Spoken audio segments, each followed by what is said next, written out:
I came into the Super Bowl thinking the Chiefs were going to win pretty heavily just because of Brady and the Bucks, having all these weapons and stuff. But during the season, obviously, they had a lot of struggles. Bruce Arians, I thought the coaching wasn't going to be good enough to really carry the Bucks to a victory over the Chiefs, which eventually did happen. I thought the Arians coaching staff, Byron Leftwich and the D coordinators for that Bucks team are great. Those are great. Just Bruce Arians is such a clown in my eyes still. Even with the Super Bowl, I think Brady mostly carried him to it. Arians before the Super Bowl even saying that Brady was really the main reason why they kind of got to where they are, and that he just let Brady take over with play calling. And really, Brady was basically a coach player that whole entire season, it seems. And they really turned it on in the playoffs. Now, I thought the Chiefs were just too good for this. Obviously, they had Andy Reid. You have Tyreek Hill, Mecole Hardman, Travis Kelce, Mahomes. The one thing that I didn't realize, though, is how important the offensive line would be. Now, I thought the Chiefs, even without Eric Fisher on that line, I thought they would still hold up. Now, they had Remmers over there just getting, you got Shaq Barrett and Pierre-Paul coming off the edges, and then you got Devin White in the middle. And I didn't realize how bad for the Chiefs that would be. Now, the Bucs defense, I've realized that's been elite. I said that the NFC Championship mostly was because of that Bucs defense pressuring Rodgers, not giving him enough time. And, if Rodgers had a normal amounts of time, that game they probably would have won. Because the main reason why that Packers team didn't win the NFC Championship is really because Rodgers just made bad decisions under pressure, which you can't have. So I didn't realize that Bucs defense was going to decimate the Chiefs just as bad as they did. Now, here's an interesting stat from that. The pressures, which is the key, obviously, to why the Chiefs lost this game.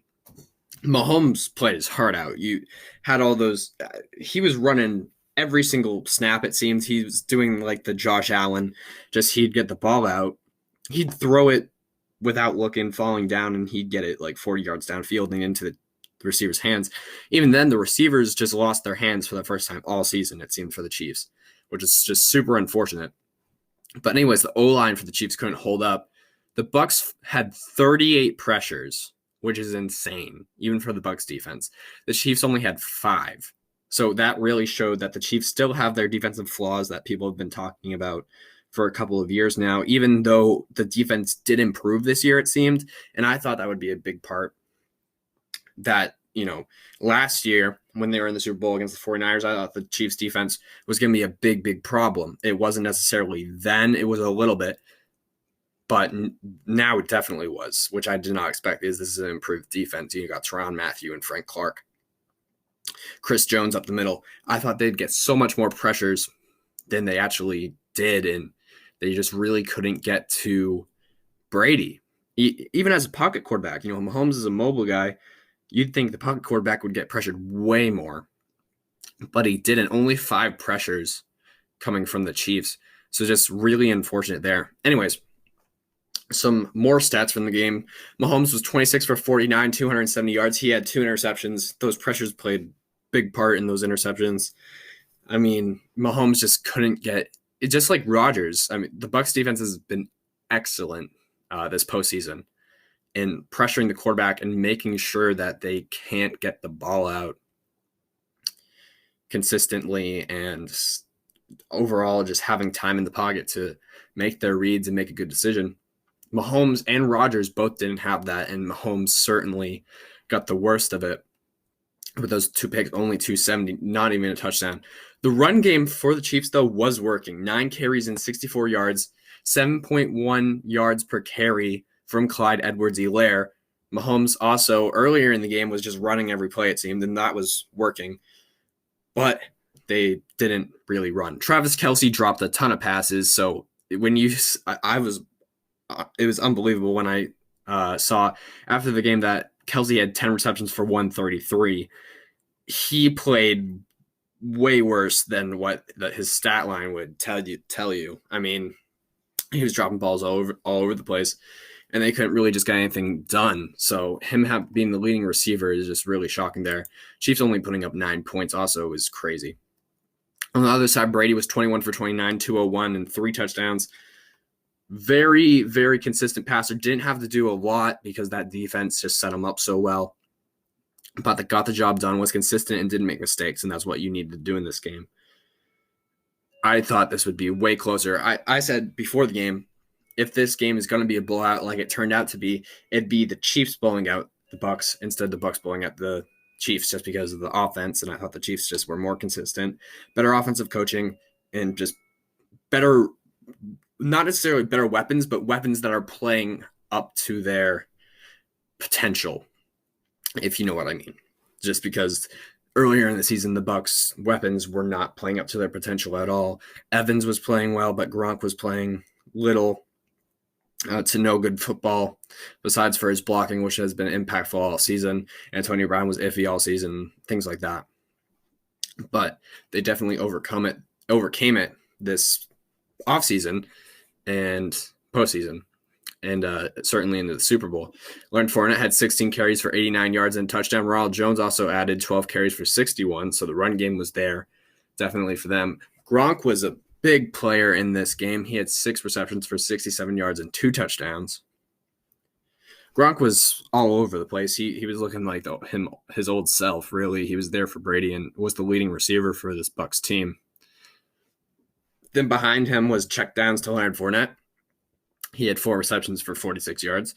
Pretty good there. Cameron Brate adding in with 3 receptions for 26 yards. O.J. Howard is going to be interesting to see what role he plays in this offense next year if they do bring back Gronk, because Cameron Brate seems to have a really good connection with Brady, and Gronk also, is the number one pretty much for this Bucs team unless he leaves in free agency, which he possibly could. I doubt he does, though, because it seems like he's very set on either staying in Tampa Bay or retiring. So he'll probably stay in Tampa. Brown had 5 receptions for 22 yards and a touchdown, so little to no production there, but still got some stuff done. So overall, pretty good game. The defensive numbers, though, for the Bucs were pretty good. Devin White had an interception, also with 8 tackles. There was arguments that he maybe should have deserved Super Bowl MVP over Brady, which I could agree with. I mean, you could give the Super Bowl MVP to that whole entire defense. Just very, very good for the Bucs. And Bucs win the Super Bowl. Congrats to them. It was not super entertaining, but just a dominant showing by the Bucs, and they have their second Super Bowl ever, which is surprising to say, from pretty much the losingest franchise in the history of the NFL. Now has 2 Super Bowls. It's just crazy to see. Mahomes, it was also reported after the Super Bowl, he's going to have toe surgery, and Brady's going to have minor knee surgery. So Mahomes, I'm sure, will get over toe surgery. He'll be completely fine with that. Just normal stuff. And Brady, it's a minor knee surgery. It's concerning seeing that Brady's 43 and, knees are pretty important to a quarterback of that age, but we'll definitely see with that one. It's minor, though, so I'm sure he'll be fine. He'll be ready to go next season. I don't expect the Bucs. I've been down on the Bucs, and it bit me in the ass this year, certainly. But next year, I'm pretty sure the Bucs aren't going to repeat unless they do really good in free agency, which they probably will do pretty decent, seeing as that they have so much lure to them right now.